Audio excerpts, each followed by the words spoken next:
మీ వ్యాపార ప్రకటనల కోసం ఈ నంబర్ను సంప్రదించండి. Hi viewers, welcome to our channel. So BRS పాలన పైన అంటే ఈ 10 ఏళ్ల పాలన ఎలా ఉంది, ఎంత ఖర్చు చేశారు అన్న దానిపైన ఒక నివేదికని బయట పెట్టడం చూస్తున్నాం. అయితే ఈ నివేదిక చూసి చాలా మంది ఆశ్చర్యపోతున్నారు. సో ఇంత సొమ్ము ఖర్చయిందా అన్న విమర్శలు అయితే కొంతమంది అయితే విమర్శలు చేయడం అయితే చూస్తున్నాం. నిజంగా నివేదికలో ఏమైంది, అంత ఖర్చయిందా? సో ఈ అంశం మీద డిస్కస్ చేయడానికి ప్రజెంట్ మనతో పాటు సీనియర్ జర్నలిస్ట్ జయదేవ్ గారు ఉన్నారు. వారితో డిస్కస్ చేద్దాం. సార్ నమస్కారం. సార్ నమస్తే. సార్ రిపోర్ట్ అది మీరు కూడా చూసారు. దాదాపు 288 lakh crores ఖర్చు అయిందని వాళ్ళు చెప్పడం చూస్తున్నాం. నిజంగా అంత అయిందా? దీని పట్ల అయితే కొన్ని విమర్శలు రావడం, సోషల్ మీడియాలో చాలా మంది ఆశ్చర్యం వ్యక్తం చేయడం చూస్తున్నాం. మరి మీ ఒపీనియన్ ఏంటి సార్ దీనిపైన? ప్రభుత్వం మారిన తర్వాత గత ప్రభుత్వం మీద ప్రస్తుత ప్రభుత్వాలు దుమ్మెత్తిపోయడము, వాళ్ళ తప్పులు లేవనెత్తి చూపడం అనేది సర్వసాధారణం. అయితే CAG controller and audit general కదా, అటువంటి నివేదికలు ఇచ్చినా కూడా వాస్తవాలు అవి ఇచ్చినా కూడా నా బాధ ఎక్కడంటే పోనీ జరుగుతున్నాయి దారుణాలు, ఎవరు చెల్లించట్లేదబ్బా. ఒకప్పుడు విజిలెన్స్ వాళ్ళు ఇంటెలిజెన్స్ వచ్చారంటేనే భయపడేవారు. ఇప్పుడు కాగ్ నివేదిక వస్తుందంటే ఒక్కొక్కడికి నోట్ ఒకటి కొట్టుకునేది గుండె కదా. ఇప్పుడు అది వచ్చినా వాళ్ళంతా అన్ని తప్పులు తడకలు ఇస్తారు. వాళ్ళది ఏముందిలే, మా అయితే కేసు వేస్తే మళ్ళీ బెయిల్ ఉంటుంది, లేదంటే సెంటర్లో కాల్ పట్టుకుంటూ బయటకు వచ్చేస్తాం అనే టైప్లో అయిపోతుంది. జడ్జిలు కూడా మేనేజ్ చేస్తున్నారని ఒక టాక్ ఉంది. అది గాసిప్పా వాస్తవమో తెలియదు, కానీ అంత దారుణంగా ఉంది పరిస్థితి. ఇప్పుడు కాదు, నాకు 2019 అంటే 18లో అక్కడ తెలంగాణ ప్రభుత్వం వచ్చింది, 19లో ఏపీలో ప్రభుత్వం ఫామ్ అయింది, 20లో 21లో ఒక సీనియర్ జర్నలిస్ట్ నా మిత్రుడు ఇట్లాగే ఆంధ్రాలో జగన్మోహన్ రెడ్డి గారి మీద చాలా అలిగేషన్స్ వస్తున్నాయరా, ఏంటి వాస్తవం అంటే, ఇక్కడ మాత్రం లేవేంటి తెలంగాణలో అన్నాడు. తెలంగాణలో బాగానే ఉంది, ఊరికో కాళేశ్వరం 50,000 కోట్ల రూపాయల దానికి అంత అయిందా. ఆయన కొన్ని ఎగ్జాంపుల్స్ చెప్పాడు. కొన్ని కావాలనే ప్రాజెక్టులు ఇవ్వడం, కొన్ని కావాలనే అక్కడ చేయడం, కొన్ని ఏరియాల్లో ఇప్పుడు బిజీగా ఉన్న దగ్గర ఫ్లైఓవర్ అంటే వేయచ్చు, బిజీ లేని దగ్గర కూడా ఫ్లైఓవర్ వేశారని సీనియర్ పాత్రికేయులు నాకు చెప్పారు ఎగ్జాంపుల్స్. లేదన్నా అక్కడ ఉండాలి కదన్నా అంటే, అరే ఆ ఏరియా పేరు ఇప్పుడు దానికి బెస్ట్ ఎగ్జాంపుల్ చెప్తాను. ఎక్కడంటే ఎల్బీ నగర్ దగ్గర ఫ్లైఓవర్ అండర్ పాస్ అన్నీ అవసరం. ఎల్బీ నగర్ ముందు నాగోలు దాటిన తర్వాత ఆర్టీసీ ఏదో ఉంటుంది, ఆర్టీసీ కాలనీ ఏదో అంటారు అక్కడ, అక్కడ ఫ్లైఓవర్ ఉంటుంది. ఆ ఫ్లైఓవర్ చూస్తే మీరు అబ్జర్వ్ చేస్తే ఎప్పుడు ఖాళీగానే ఉంటుంది, అక్కడ అంత ఫ్లైఓవర్ అవసరమైన ఉండదు అంటే ఆయన అభిప్రాయం. ఆయన ఇలా చెప్పాడు. ఇట్లాంటి చాలా అవకతవకలు ఉన్నాయి. ఇప్పుడు మొన్న రేవంత్ రెడ్డి గారు చెప్పింది ఏంటి, నెక్స్ట్ మళ్ళీ వీళ్ళే ప్రభుత్వం వచ్చేస్తారనుకొని 22 ల్యాండ్ క్లూజర్లు కొనిసి పెట్టారు విజయవాడలో అని చెప్పారా. విజయవాడలో పెట్టడం ఏంటి, ఇక్కడే పెట్టచ్చుగా. పోనీ బస్ బాడీ చేయడం, అదే వెహికల్ బాడీ చేయడానికో బుల్లెట్ ప్రూఫ్ చేయడానికో పెట్టారనుకుంది. ఎందుకు దాచిపెట్టాలి? ఆ 66 కోట్లు ఎవరివి, ఒక్కొక్కరు 3 కోట్లు విలువైంది. దానికి మళ్ళీ బుల్లెట్ ప్రూఫ్ చేయించడానికి మళ్ళీ ఇంకో ₹1 కోటి ఖర్చు. ఎవరివి డబ్బులు, అలాంటి ఎన్ని కోట్లు. ఆ తర్వాత మొన్న సెక్రటరీకి సంబంధించి ఒక మహిళా ఉద్యోగురాలట వస్తుందంట. ఆవిడ ఇప్పుడు రేవంత్ రెడ్డి గారి ప్రభుత్వం వచ్చిన తర్వాత ఆవిడ విధుల్లోకి వస్తుంటే చుట్టుపక్కల ఎవరు, అమ్మ మీరేంటి ఇన్ని రోజులు కొత్తగా అపాయింట్ అయ్యారా అంటే, లేదంటే నేను గత 5 ఏళ్ళుగానో 10 ఏళ్ళుగానో చేస్తున్నాను. మీరు ఏ రిక్రూట్మెంట్ అంటే మేము చెప్పలేకపోతుందంట. ఎప్పుడు టెస్ట్ రాశారంటే చెప్పలేకపోతుంది. Group 2 officer. మీరు ఎప్పుడు రాలేదని అంటే వర్క్ ఫ్రమ్ హోమ్ అంట. Government employee work from home ఏంటి?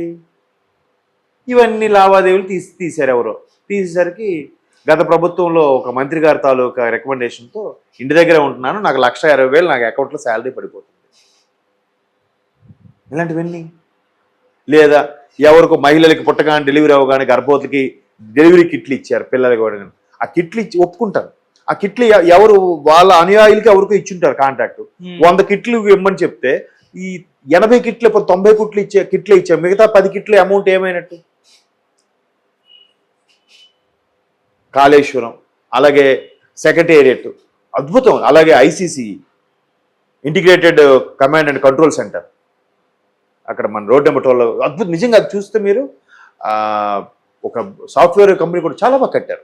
బట్ అవి కూడా దాని మీద కొన్ని ఆరోపణలు ఏంటంటే, వాళ్ళకి చెందిన వ్యక్తులకి కాంట్రాక్ట్లు ఇచ్చి వాళ్ళు ప్రతి దగ్గర కమిషన్ తీసుకున్నారని కూడా కొన్ని ఆరోపణలు ఉన్నాయి. ప్రాజెక్టులు ఇప్పించారు అన్నట్టుగా కూడా ఆరోపణలు ఉన్నాయి.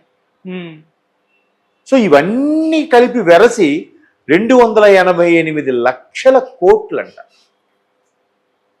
చూడండి ఒక్కసారి ఊహించుకోండి. అవును. 288 లక్షల కోట్లు.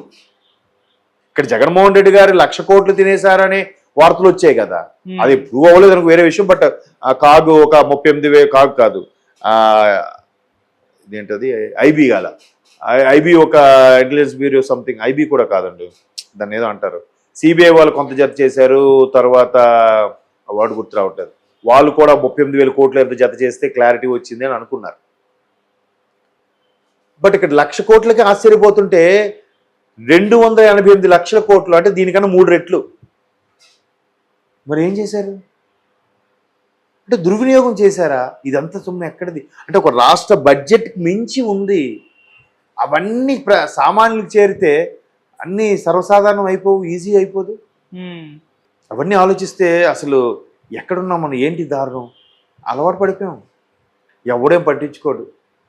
అదెవరు పోకిరీలో ఒక డైలాగ్ ఉంటుంది, తిన్నామా పడుకున్నామా తెల్లారిందా, మళ్ళీ లేస్తాం, పేపర్ చదువుతాం, వార్తలు చూస్తాం, వాడిని వీడిని తిట్టుకుంటాం, మళ్ళీ డ్యూటీకి వెళ్తాం, మళ్ళీ వస్తాం, తింటాం, పడుకుంటాం, తెల్లారిందా, అంతే. ఎవరికి పోరాటం చేసే టైం లేదు, కనీసం విచారించే టైం లేదు, ప్రశ్నించే టైం అంతకన్నా లేదు.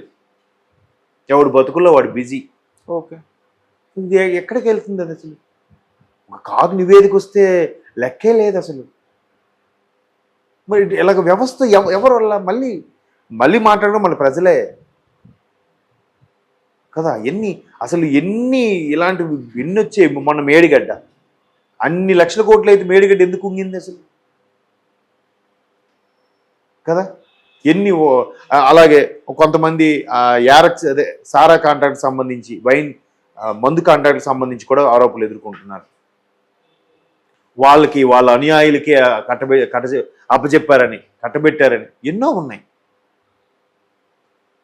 ఇవన్నీ ఎవరు సొమ్ము అండి?